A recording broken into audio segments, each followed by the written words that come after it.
Welcome everyone, it's Michael DeHaan from Care to Grow, and I've got Rachel Hind with me, the founder and CEO of Best Capital Finance Australia. Welcome, Rachel.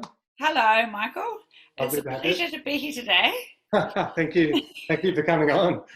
So I connected with Rachel, I'm going to say a few weeks ago. We spoke about some of the work she's doing with women. There's a few women groups that you've put together or co-founded or whatever the case may be. We'll talk about that a bit further. But what resonated with me mostly is, I suppose, our common goal to empower women and really get them be more visible, use their voice, and be empowered to, again, look at their life and make some great decisions around their life. So really love that. As I said, we caught up a few weeks ago. Love that. So thank you. Yeah, no, it's a fabulous. It actually brings, like you say, we meet other people that are doing it and helping other women, helping other men and women Yes. change and improve and grow their lives. It's all of a sudden you've got a community there, having people that are trying to do that. Exactly right. Yeah. No, I think that community and people can lean in and have a voice and ask questions, and because people don't know where to go. Yeah. And generally they sort of, I call it suffer in silence, but they just don't know again where to go. They just shut up, Mm. and for you to create the change or a platform that people can speak, you're doing great work. Thank you. Yeah, thank you.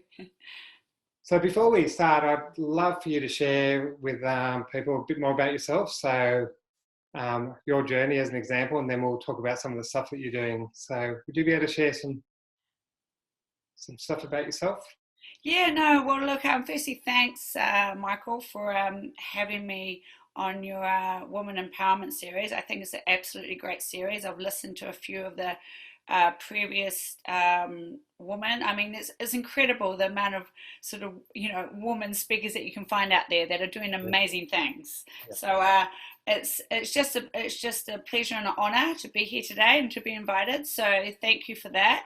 Tell me about myself. So, firstly, I like to say I'm a mum. I'm a mum of two children, and I sort of say I'm a mum, I'm a wife, I'm a working parent, so doing the juggle, and I'm a business owner. So, I'm currently managing three businesses at the moment. So, I like to say all of that because I think a lot of the women now in today's world are doing just what I said. They're managing the juggle. Yeah. Some people say it's a struggle, but a lot of women now are working plus bringing up the kids, so it's all a balancing act.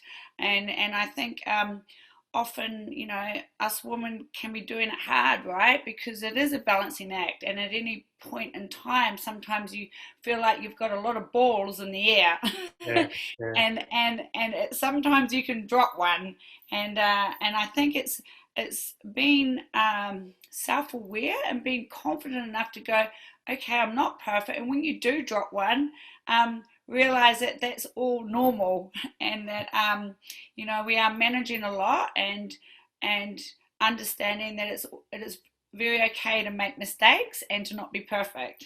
So that's one thing that I do find, and I think us women can be quite hard on ourselves and sort of go, we must be perfect and we can't tell anyone when we're dropping the balls. And I always like to say, God, I've made many mistakes over the years, especially since being a business owner. And I think, always think big lessons mean big growth. So um, that's sort of one of the things first wanted to say. But so I'm absolutely passionate and obsessed with helping women, especially helping women in finance, and helping uh, women in finance and property, helping them grow their wealth through property. Okay, um, I I have I'm recently set up a finance and brokering business. So I'm a qualified commercial and residential broker, but historically was also working in the banks as a lawyer and accountant. So Oh, okay. a really really broad a really broad spectrum of disciplines, Yeah. which I actually think really helps, especially women in finance, because what I find is that we're not siloed. Is that working in finance is that at any one point in time, you can be doing a little bit of law, you can be doing a little bit of accounting, you can be doing a little bit of looking at products, you can be doing a little bit of admin, you can do so it's really good to be across disciplines, and I've really enjoyed bringing my network across disciplines together, because the lawyers, accountants, auditors, admin staff, business owners, and then brokers together, because we, at any point in time, we can be working across different disciplines. And then so that I'm absolutely obsessed with helping bring a network across disciplines in women in finance. The other thing, the other business I have is called Women Leading Change. Now that's a networking events company. It was very active pre-COVID. I am looking to have my first event again with 30 people, what we allowed, an indoor event, first week of December. So I'm just in the middle of organising that now. So that is a networking events company, which is really it's for all women, okay? And it's really a networking events company where women can come together. And primarily it's been an age group, like 35 to 55. That sort of, I don't like to use a term, but often we call it middle-aged women come together, and where we can share, empower, collaborate, and create change together. So in those networking event evenings, I do either breakfast or evenings. We have some experts come in and deliver value. So a lot of experts in property, estate planning, mindset, success mindset. We often have a health aspect, and then come in, we hear some expert advice. And I really like getting in people that have overcome some sort of adversity, who have overcome adversity to achieve success, because I find that very empowering. And those events are coming together, and it's a great environment for women to share, and it's a safe environment for them to be raw and talk about honest issues that they're struggling with, and realize they're not alone, and that we are not really unique. We're all very similar with similar behaviors and similar patterns and similar fears, and fears about often that we're not good enough, or we're not achieving enough. And I think women walk out of those events, not only have they met some new obviously business contacts, some new friends, some new colleagues, they've also walk out and feel empowered, because they realize that some of the issues that they may be facing themselves are not unique. Wow. So that's a Woman Leading Change. And then the other business I had, which was called Be Your Best Self, was about women that were working professionally that were struggling with stress and burnout. So it was a I can talk from a personal lived experience here. When I was working in banking and investment banking, it was very much long work hard, long hours, immense amount of stress, again, while you're managing kids. So often when you're under stress, it's very easy to turn to unhealthy habits. And my unhealthy habit was I was drinking too much. And so I think what I try and do is help women on how to manage stress and burnout and fatigue, and cope, and not use unhealthy habits such as drinking to cope. Replace it with healthy habits. So that was the other company, Be Your Best Self, that I set up. So again, mostly through my lived experience, that I go, wow, this is thinking that it was very much an individual problem, there was something wrong with me, and then when you get people together, you realize it's a very universal problem. No, thank you for sharing that. I think, thank you for being a bit vulnerable and the storytelling. So what I love and what I'm hearing is that you're building platforms for what you've been through, so people can go through the same thing. So I'm grateful for that, because again, there's so much learning that people don't have to go right down that pathway. Yeah, exactly. And I think once you share your experience, it sort of it brings visibility to a problem which a lot of people are suffering inside, and often not being the authentic self and afraid and fearful to share it. Yeah. I wanted to ask a question around that sort of be yourself in regard to professional or corporate world for women, where they're showing up in a different way that might be authentic, whether that's leadership because they're taking on male-dominated styles when it's not their authentic self. Yep. Or they're trying to be someone that they're not. So have you sort of seen that, or have you seen some stories or advice around sort of women that have gone down that pathway to sort of moving back to their core values and how they can be great leaders within themselves, which they can be? And I think, you hit it. You hit the issue on the head there. I mean, I think it's definitely come a long way, right? Especially women in finance. It's come a long way to what it probably was. There's always room for improvement. I think, yeah, being your authentic self is absolute. It's can be difficult, but that's one of my reasons I feel like I can be a good role model for, using my voice and my visibility for change, because I wasn't being my authentic self when I was working in finance, working in banking. I was almost like this. My life was this picture postcard out externally, but internally I was very unhappy. So, I was in a job that no longer inspired me, and I had a boss that was very much led with hierarchical delegation and his ego, and would instill fear to make you work rather than empower you with trust and empathy and compassion, really. And so I was, obviously very unhappy. And when you're unhappy, that filters through everything, right? It filters through how you treat yourself, how you treat your family. So yeah, and it was at one point I just said, I no longer want this. I want to make a change. I'm not happy. Instead of, having the mirror and pushing it outside and blaming and denying and justifying and saying it's my boss's fault, it's my husband's fault, I turned the mirror on myself and said, what can I do to change this? And I think the biggest thing we need to do is take responsibility for ourselves and stop blaming. It's not your boss's fault. It's not your job's fault. It's not your husband's fault. It's not the kid's fault. It's actually your fault if you're not happy. And I'm an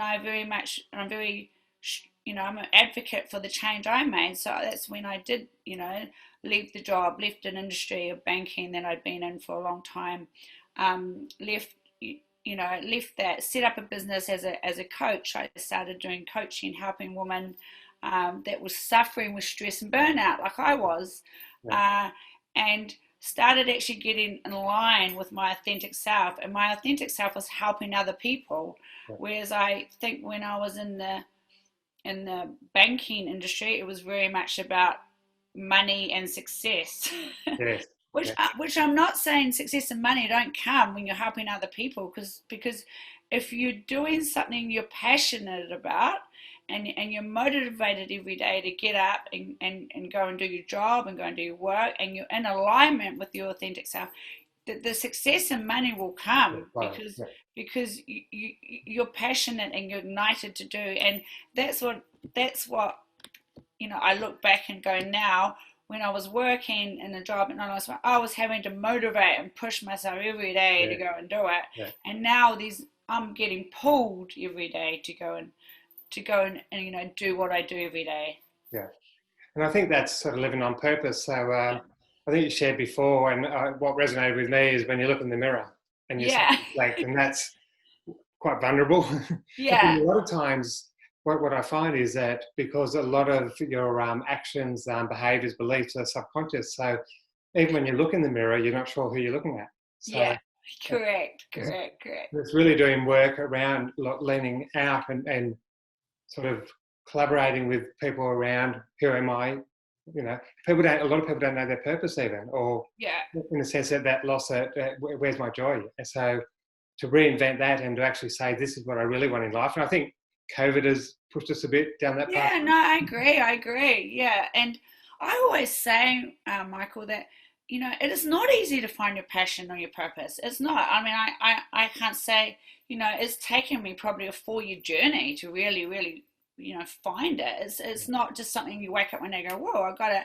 But I always say to people that have, asked me about how did you find it, what happened, I say, if you're not sure, go and find a mentor or a coach or somebody that you could role model that is actually, closing the gap that you have in your life. So, if you're here and you're going, well, this is what I could see myself wanting to do, look for someone that's already doing that, because I always believe in that, that theory that you're not going to be the first one out there that's doing or wanting to explore that option. There's going to be someone else that's done it before, and I do believe success leaves clues. So find someone to role model that could maybe mentor you, could coach you, and follow their strategy. Yeah.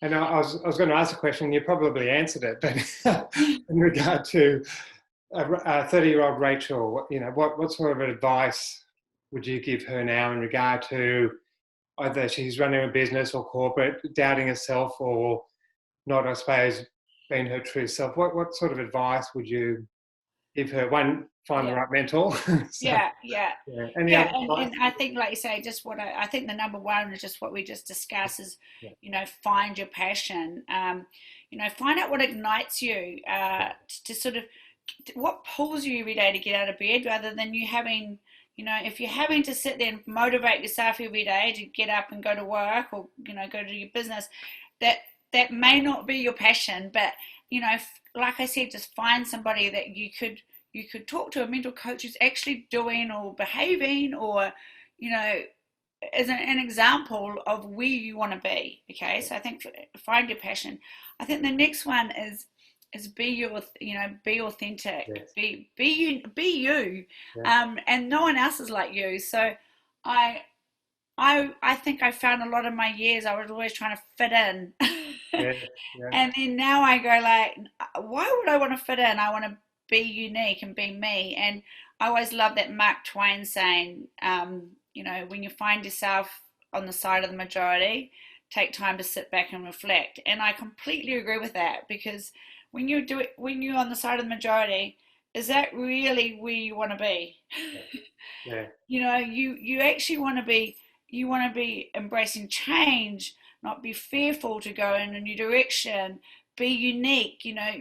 What in business will be what draws people to you is your unique selling proposition and what's different about you. So it actually, as a business owner and entrepreneur, you don't want to be the same as everyone else. But, we've got a whole system, like, education system, teaching system that teaches us to be like everyone else.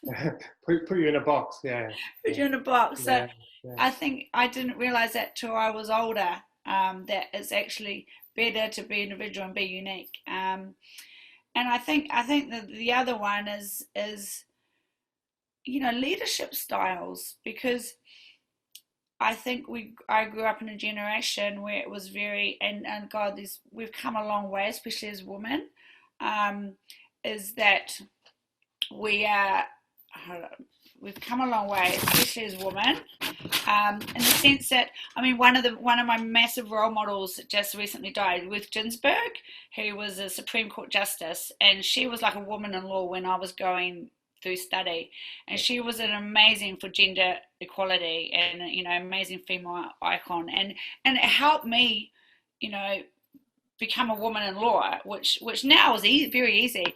But I also think for women is to help carry on that mission, help as a woman, help women empower other women. So I think empowered women empower women. Yes, yeah, So there's people before us that have done an incredible job. We were actually feeling like we're treated equally, and there's gender equality. So just I think keeping on being a voice and visible for women, and like what your series is about, voice and visibility. yes, And I think as a woman, you just want to carry on. We don't have to do any groundbreaking changes like the woman that went before us had to do.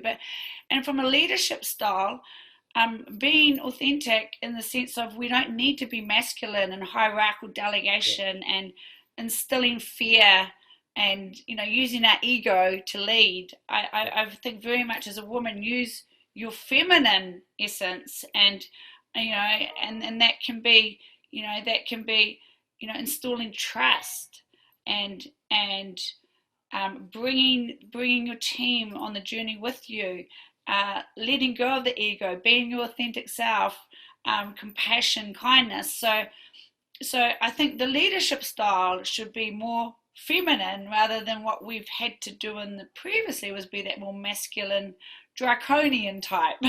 I couldn't agree more. I absolutely so believe in that. And even I'd go to say collaboration and say, and bringing everyone together. So a common voice where getting everyone to be inclusive. That's a sort of a feminism quality around leadership. So exactly, and I think, like you say, being again, it comes down to that being authentic, right? Being you. Don't put on a mask. Yeah. Walk in with in full alignment with who you really are. You don't have to.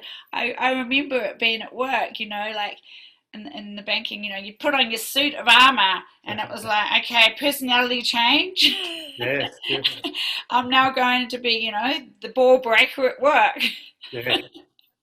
So I don't think we need to do that anymore. No, I agree. Yeah. And I'm going to put you on the spot a bit. So. No problem.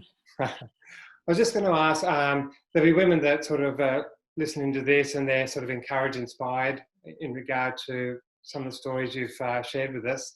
Is there a way that they can maybe get in contact with you, learn a bit more, especially if they're in the finance industry, how to be a part of it? Yeah, of course. And they can contact me at any point in time on my www.rachelhind.com. I've had quite a few people reaching out to me just when I've said about the passion and purpose. I've actually got a test that I can just email people straight away about what could be your passion and purpose. So it sort of helps you walk through what that could be. So just reach out to me via my Rachel Hind website.